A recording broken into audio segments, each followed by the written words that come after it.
When we were in our studio for the first pre-show of that first test match in Cape Town, and at the toss Kohli announced his team, there was a gasp around the studio. They were surprised that Bumrah had been picked ahead of Ishan, that Hardik Pandya was in the side, that India were playing with 5 bowlers. But the fact that Ajinkya Rahane was not playing had everyone looking at each other. Now, let's figure out why that might have happened before we go into a comparison and understand what kind of players Virat Kohli likes to pick. He likes to pick Shikhar Dhawan, for example, because he takes the game forward very quickly. He likes to pick Rohit Sharma for the same reason. But more than anything else, Virat Kohli likes to go on current form. That's what he said in the post-match press conference as well. So let's examine the current form between Ajinkya Rahane and Rohit Sharma. Now, after the series against England, in 11 test matches, Ajinkya Rahane averaged 34.62. It was very clear he was going through going through a pretty large lean patch. There was a little crisis of confidence. Rohit Sharma, on the other hand, in his last 5 innings, had a century and 450s. His home average had ballooned to 85. The not outs helped, but he had scored a lot of runs. So on current form, it seemed that one was vastly better than the other.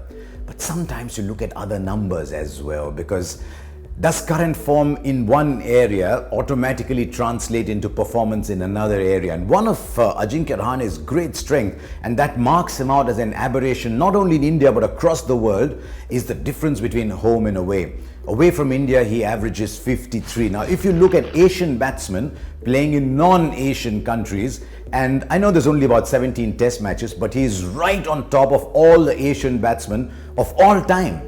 I mean, you could say, yes, it's only 17 test matches, but remember, people had careers of 40 test matches in the days gone by, so this is almost 50% of that. So I think it's a reasonable sized sample, because it also allows for the fact that there was a learning curve early on that he had to overcome. So that, if anything, makes it even better, because sometimes the more you learn, the better your average goes.